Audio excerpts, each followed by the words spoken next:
Hello বন্ধুরা, আপনার চ্যানেলটি ডেড হয়ে যাচ্ছে কিনা এটা কিভাবে বুঝবেন? আপনার চ্যানেলের যদি ইমপ্রেশন আজকের তুলনায় কালকেও যদি সেই একই লেভেলে থাকে, যদি ইমপ্রেশন না বাড়ে, তাহলে বুঝতে হবে আপনার চ্যানেলটি ফ্রিজ হয়ে যাচ্ছে। তো এই ধরনের সমস্যাটা প্রায় নতুন যে সকল চ্যানেলগুলো রয়েছে সেই সব চ্যানেলে কিন্তু এই সমস্যাগুলো বেশি দেখা যায়। কারণ একটি চ্যানেলের ইমপ্রেশন যদি থেমে যায় তাহলে ওই চ্যানেলটি কখনোই র্যাঙ্ক করে না এবং সেই চ্যানেলের ভিডিও দর্শকদের সামনে পৌঁছায় না।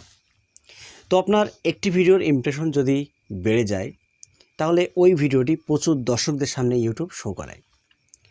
কারণ একটি চ্যানেল কখন র্যাঙ্ক করে?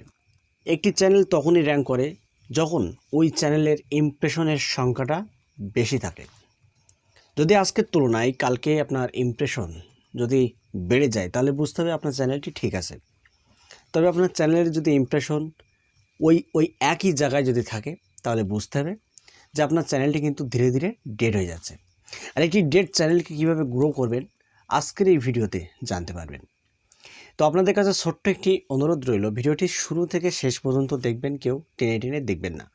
নতুন চ্যানেলে এই সমস্যাটা বেশি হওয়ার কারণ হলো অনেকে কী করে 50টি ভিডিও আপলোড করার পরে থেমে যায়। 50টি ভিডিও আপলোড করার পরে যদি সেই ভিডিওতে কোনো ভিউজ সাবস্ক্রাইব না আসে তাহলে তারা কিন্তু এমনিতেই হতাশায় পড়ে যায় যে আমি এত ভালো ভালো কন্টেন্ট আপলোড করার পরেও আমার ভিডিওতে ভিউজ কেন আসছে না বা কেন সাবস্ক্রাইবার আসছে না। অন্য যে সকল চ্যানেলগুলো রয়েছে সেসব চ্যানেলে 20টা ভিডিও আপলোড করার পরে দেখা যাচ্ছে 1000 সাবস্ক্রাইবার কমপ্লিট হয়ে গেছে, কিন্তু আমার চ্যানেলে আমি 50+ ভিডিও আপলোড করেছি, তারপরেও আমার চ্যানেলে সাবস্ক্রাইব ভিউজ কিছুই আসছে না। আবার অন্যান্য যে সকল চ্যানেলগুলো রয়েছে তারা 100 ভিডিও আপলোড করার পরে তারা থেমে যাচ্ছে যে এত সুন্দর সুন্দর কন্টেন্ট আমি তৈরি করছি কিন্তু দর্শকরা কেন আমার ভিডিওগুলো দেখছে না, তারা কিন্তু ইউটিউবিং করা ছেড়ে দিচ্ছেন। তো এটাই হলো আপনার পরীক্ষা। আপনি যদি রেগুলার একটা করে ভিডিও আপলোড দিতে পারেন তাহলে আপনার চ্যানেলের রিচ বেড়ে যাবে, মানে আপনার ইমপ্রেশন কিন্তু বেড়ে যাবে। যেসব চ্যানেলে ইমপ্রেশন ডাউন হয়ে যায় সেসব চ্যানেলে দেখবেন আজকে একটি ভিডিও আপলোড করলাম বা 3 দিন পরে আরেকটা ভিডিও আপলোড করলাম। তো এর ফলে কী হবে, আপনার মাঝখানে যে গ্যাপটা থেকে যাচ্ছে এই গ্যাপের কারণে আপনার চ্যানেলের ইমপ্রেশন কিন্তু থেমে যায়।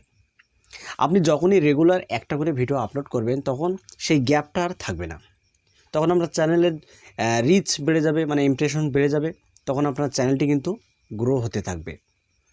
আর যখনই আপনার চ্যানেলটি গ্রো হতে থাকবে তখন প্রচুর দর্শকদের সামনে আপনার ভিডিওগুলোকে ইউটিউব শো করাবে। কারণ আপনাকে ইউটিউব অ্যালগোরিদম সম্পর্কে জানতে হবে, আর আপনার যদি নলেজ না থাকে তাহলে ইউটিউবিং করা কিন্তু আপনার পক্ষে অনেকটাই টাফ ব্যাপার হয়ে যাবে। তাই ভিডিও তৈরি করার আগে, চ্যানেল খোলার আগে আপনাকে ডিসাইড করতে হবে যে কোন ধরনের নলেজ আপনার বেশি আছে, সেই ধরনের কন্টেন্ট আপনি বেশি বেশি করে তৈরি করুন। তো বন্ধুরা, আজকের এই ভিডিওটি এই পর্যন্তই। এই ভিডিওটি যদি আপনাদের ভালো লাগে তাহলে একটি লাইক করে দেবেন, আর আপনি যদি এই চ্যানেলের নতুন সদস্য হয়ে থাকেন তাহলে চ্যানেলটি সাবস্ক্রাইব করবেন। তো আজকের মতো এখানে বিদায় নিচ্ছি, দেখা হবে নেক্সট কোনো ভিডিওতে। ধন্যবাদ।